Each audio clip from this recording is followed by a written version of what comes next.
नमस्कार। भारत की कहानी सिर्फ लोगों की नहीं है, ये कहानी है शक्ति की। और आज हम यही देखने वाले हैं कि कैसे भारत ने अपनी जबरदस्त नदियों की ताकत से लेकर एटम के अंदर छिपी हुई एनर्जी तक को अपने काबू में किया है। देखिए, ये तस्वीरें अपने आप में एक कहानी कहती हैं। एक तरफ है कुदरत की अपनी ताकत, एक खूबसूरत झरना बिल्कुल अनछुआ, और दूसरी तरफ है उसी पानी की ताकत जिसे इंसानी दिमाग ने बांधकर एक पूरे देश को रोशन करने के काम में लगा दिया। तो चलिए कहानी की शुरुआत करते हैं उन बड़े बड़े प्रोजेक्ट से जिन्होंने न सिर्फ भारत का नक्शा बदला बल्कि उसकी किस्मत भी बदल दी। भारत के पहले प्रधानमंत्री जवाहरलाल नेहरू इनके बारे में क्या सोचते थे पता है? वो इन्हें सिर्फ कंक्रीट के स्ट्रक्चर नहीं मानते थे, उन्होंने इन्हें आधुनिक भारत के मंदिर का नाम दिया था। अब सवाल ये है कि ये काम कैसे करता है। इसके पीछे की साइंस ना बहुत सिंपल और ब्रिलियंट है। बांध में जो पानी रुका हुआ है उसमें होती है पोटेंशियल एनर्जी। जब ये पानी छोड़ा जाता है तो वो टरबाइन को घुमाता है, बन गई काइनेटिक एनर्जी।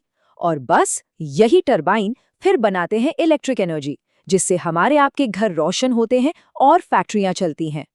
ये सिर्फ कुछ कंस्ट्रक्शन प्रोजेक्ट्स नहीं थे, ये एक नए दौर के सिंबल थे। देखिए, दामोदर वैली प्रोजेक्ट जो 1948 में शुरू हुआ, फिर भाखड़ा नांगल जो सतलुज नदी पर बना है, हीराकुंड जो दुनिया का सबसे लंबा बांध है, और टिहरी भारत का सबसे ऊंचा बांध। ये सब एक आत्मनिर्भर भारत की कहानी कह रहे थे। जरा अंदाजा लगाइए, टिहरी डैम की ऊंचाई 261 मीटर। यह हमारे देश का सबसे ऊंचा बांध है। सोचकर ही हैरानी होती है ना? अच्छा, भाखड़ा नांगल के बारे में एक खास बात है, ये एक ग्रेविटी डैम है। अब इसका मतलब क्या हुआ? इसका मतलब ये है कि ये इंजीनियरिंग का एक ऐसा कमाल है जो सतलुज नदी के जबरदस्त बहाव को सिर्फ और सिर्फ अपने वजन के दम पर रोकता है। कोई और सपोर्ट नहीं, बस उसका अपना भारी भरकम वजन। लेकिन इस तरक्की की एक कीमत भी थी। इन बड़े बड़े प्रोजेक्ट्स के साथ कई विवाद भी जुड़े, जैसे सुंदरलाल बहुगुणा का टिहरी विरोधी आंदोलन, क्योंकि ऐसे प्रोजेक्ट से न सिर्फ पर्यावरण पर असर पड़ता था बल्कि कई लोगों को अपनी जगह भी छोड़नी पड़ती थी। तो एक बहस छिड़ गई कि विकास जरूरी है या पर्यावरण। तो हमने इंसानी इंजीनियरिंग से काबू किए गए पानी को तो देख लिया। अब जरा रुख करते हैं कुदरत की तरफ। देखते हैं पानी का वो रूप जो आजाद है, जंगली है।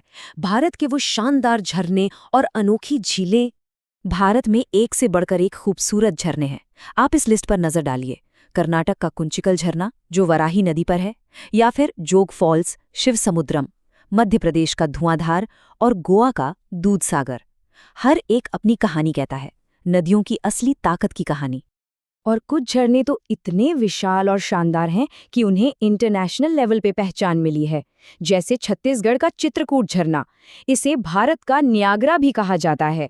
ये जो तस्वीरें हैं ना, ये उसी पानी की खूबसूरती दिखाती हैं। वो पानी जो जब आज़ाद होता है तो ऐसा दिखता है, और जब बांधों में कैद होता है तो देश को रोशन करता है। झरनों की तरह ही भारत की झीलें भी बहुत डाइवर्स हैं। देखिए, जम्मू कश्मीर में वुलर लेक है जो भारत की सबसे बड़ी मीठे पानी की झील है। तो वहीं उड़ीसा में चिल्का लेक है, सबसे बड़ा खारे पानी का लेगून। सिक्किम की चोलामू लेक भारत की सबसे ऊंची झील है, और महाराष्ट्र की लोनार लेक, ये तो एक उल्कापिंड के टकराने से बनी है। मतलब हर झील की अपनी एक अलग ही पहचान है। तो पानी की ताकत को तो हमने समझ लिया, लेकिन इंसान की ऊर्जा की भूख यहीं खत्म नहीं हुई। अब कहानी आगे बढ़ती है और हम चलते हैं उस दुनिया में जहां एटम के अंदर छिपी हुई जबरदस्त ताकत को बाहर निकाला जाता है। इसे कहते हैं न्यूक्लियर फिजन। ये वो प्रोसेस है जिससे न्यूक्लियर रिएक्टर्स चलते हैं। इसमें होता क्या है कि यूरेनियम या थोरियम जैसे एटम के न्यूक्लियस को एक न्यूट्रॉन से तोड़ा जाता है, और जब ये टूटता है तो बहुत बहुत ज़्यादा एनर्जी निकलती है, और फिर एक चेन रिएक्शन शुरू हो जाता है।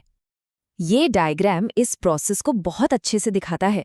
देखिए कैसे एक न्यूट्रॉन एक एटम से टकराता है, और फिर उससे और न्यूट्रॉन निकलते हैं जो आगे दूसरे एटम से टकराते हैं। ये एक चेन रिएक्शन बन जाता है, और हर स्टेप पर ज़बरदस्त एनर्जी रिलीज होती है। और भारत को इस एटॉमिक एज में लाने का श्रेय जाता है एक महान वैज्ञानिक को, होमी जे भाभा। उन्हें भारतीय परमाणु कार्यक्रम का जनक भी कहा जाता है। भारत का ये सफर धीरे धीरे आगे बढ़ा। 1956 में देश का पहला न्यूक्लियर रिसर्च रिएक्टर अप्सरा शुरू हुआ।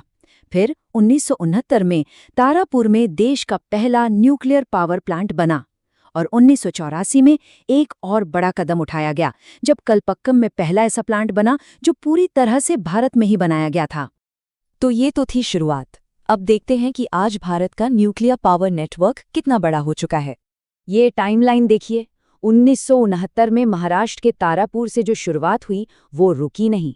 1973 में राजस्थान के रावतभाटा, 1984 में तमिलनाडु के कलपकप्पम, फिर गुजरात, कर्नाटक और 2013 में तमिलनाडु के कुडनकुलम तक ये नेटवर्क पूरे देश में फैलता गया।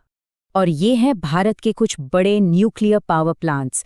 तारापुर, रावतभाटा, कलपक्कम और कुडनकुलम को देखिए, जिसकी अकेले की कैपेसिटी 2000 मेगावाट है। ये सब मिलकर भारत के एनर्जी ग्रिड को पावर देते हैं, जिससे देश का विकास चलता रहता है।